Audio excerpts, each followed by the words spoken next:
Iqbal vit au Pakistan.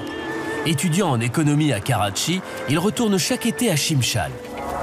Shimshal, c'est son village natal, au cœur des montagnes du Karakoram. Une petite communauté isolée. Pendant quelques semaines, Iqbal accompagne le Kutch, la grande transhumance. L'occasion pour lui de renouer avec ses racines et la vie traditionnelle des Shimshalis.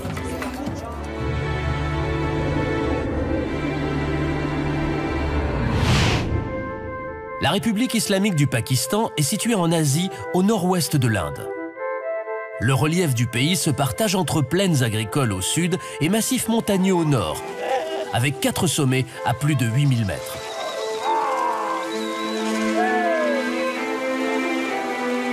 C'est dans une vallée au pied de ces géants que se trouve Shimshal. Mais arriver jusqu'au village n'est pas une mince affaire. Pendant longtemps, le village et ses habitants furent coupés du monde.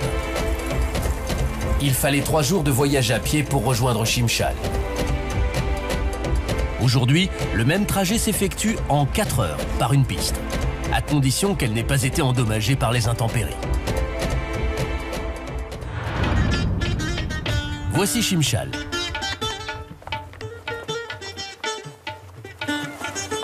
Iqbal a laissé la grande ville et sa vie moderne derrière lui pour redevenir un Shimshali, heureux de retrouver les siens.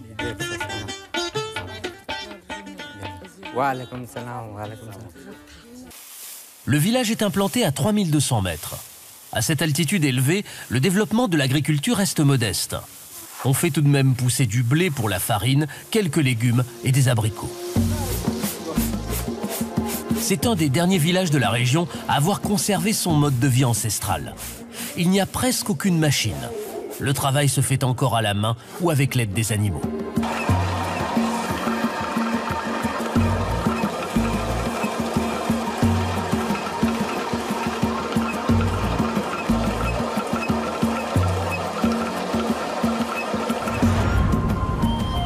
Shimshal abrite avant tout une communauté d'éleveurs de montagne. La richesse de ces hommes et de ces femmes, ce sont leurs troupeaux. Des chèvres, des moutons et des yaks.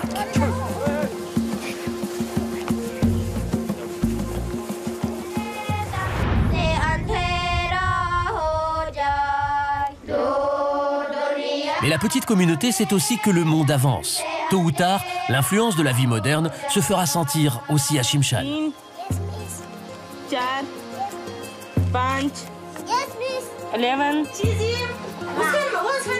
Afin de mieux affronter cette transition, l'éducation des garçons et des filles est devenue un enjeu important. Un avis qui n'est pas partagé par tous dans le village. Si Iqbal a eu la chance de faire des études, car son père était instituteur, certains parents ont bien souvent besoin de leurs enfants pour aider aux travaux des champs et ne voient pas l'intérêt aujourd'hui d'apprendre l'anglais et la géométrie.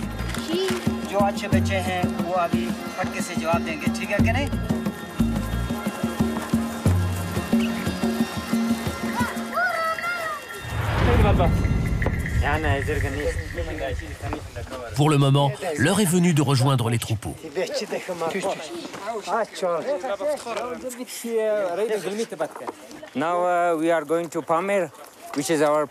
Nous partons au Pamir, qui sont nos alpages. Les hommes travaillent au champ tout l'été pendant que les femmes s'occupent des bêtes au Pamir. Elles passent 6 mois de l'année là-haut. Nous allons les aider pour le retour à Shimshal, bientôt.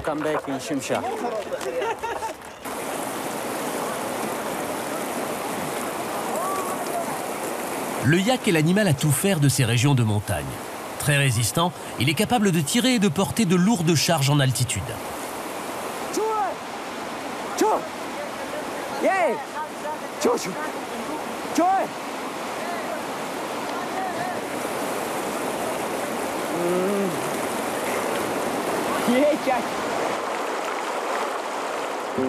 Le village possède de nombreux alpages à plusieurs jours de marche.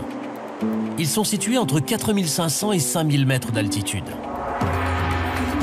Swijerab est l'un des plus grands. 70 femmes et jeunes filles vivent ici avec les enfants en bas âge. Elles ont la responsabilité de quelques 2500 chèvres et moutons et d'une centaine de yaks. Les alpages, c'est le territoire des femmes.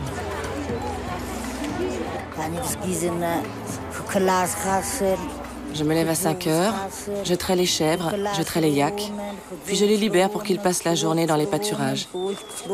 Pendant ce temps, nous faisons le fromage frais, le fromage sec, que l'on appelle le croûte, et puis le beurre. Quand vient la fin de la journée, tout recommence. La traite, s'occuper des petits. Voilà ma journée.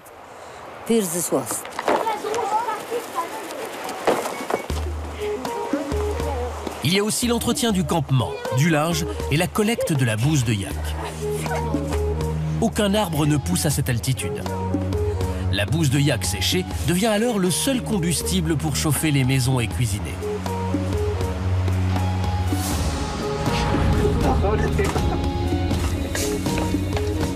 Iqbal a du mal à se réhabituer à cette façon de vivre. Premièrement, la nourriture. Il n'y a pas de légumes. Difficile de suivre un régime fait de fromage, de beurre et de viande bouillie. Deuxièmement, la température. À Karachi, où il vit la plupart de l'année, il fait plutôt chaud. Ici, le thermomètre peut descendre jusqu'à moins 20 degrés la nuit. Troisièmement, Iqbal se sent un peu inutile. Les alpages étant le domaine réservé des femmes, elles n'acceptent pas que les hommes s'immiscent dans leur travail.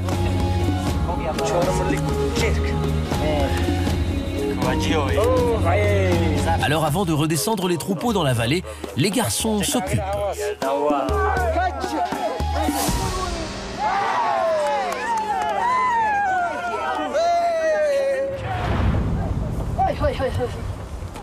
Par le passé, ce troupeau était le plus grand du Karakoram. Posséder ces bêtes donnait une certaine puissance au village. Aujourd'hui, avec les routes et la modernité, les troupeaux ont moins de valeur. Les Chimchali ont perdu de leur richesse.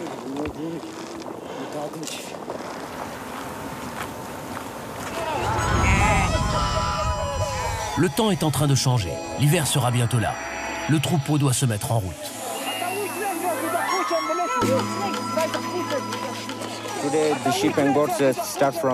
Aujourd'hui, c'est le départ du couch. Le couch, c'est le déplacement du troupeau. Il va nous falloir 4 jours pour rejoindre Chimchal, et ce sont les jeunes filles qui vont guider les chèvres et les moutons.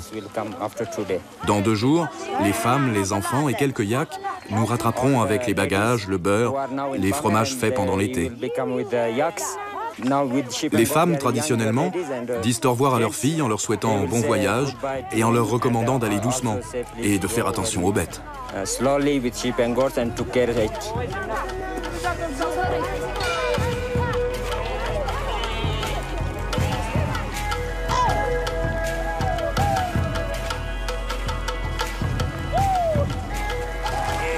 Le chemin pour redescendre à Chimchal peut être très dangereux, même pour les chèvres et les moutons.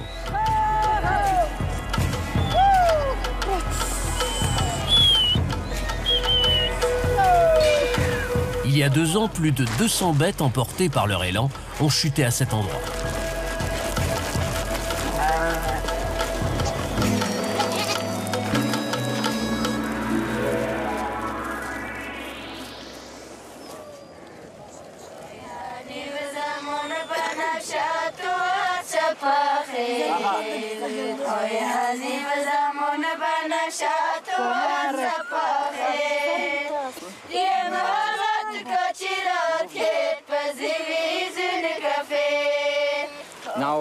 Pour l'instant, nous n'avons perdu que 3 bêtes, 2 moutons et une chèvre.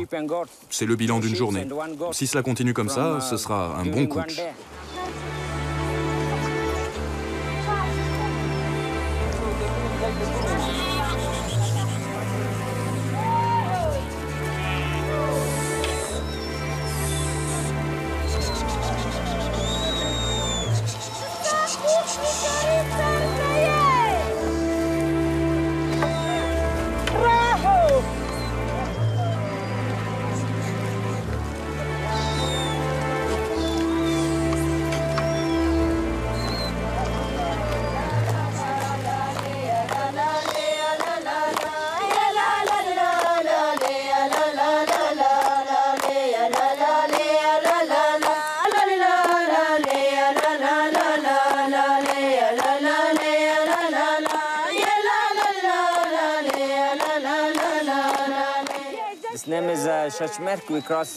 Nous sommes au sommet du premier col que nous avons à franchir. Son nom est Shashmirk, le col du chien mort, à 4500 mètres. Les chèvres et les moutons vont poursuivre en direction du second, le col de Winosar, c'est-à-dire le col en zigzag, à 4800 mètres. Nous allons attendre les femmes et les yaks, et nous franchirons ce col avec elles. Le passage du dernier col est difficile. Hommes, femmes, enfants et bêtes cheminent ensemble dans le froid et la neige.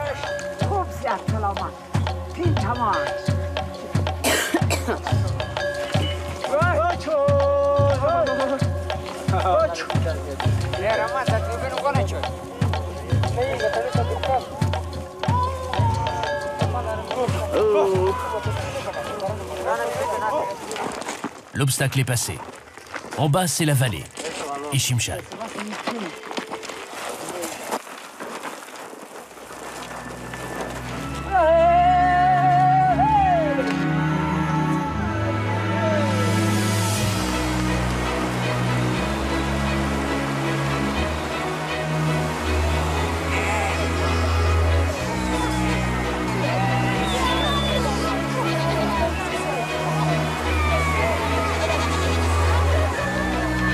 La tradition veut que les hommes qui sont restés au village accueillent les femmes après leur longue absence.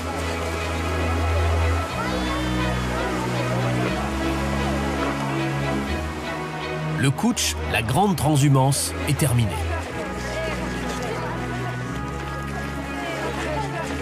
L'hiver peut maintenant venir à Shimshal, dans les montagnes du Pakistan.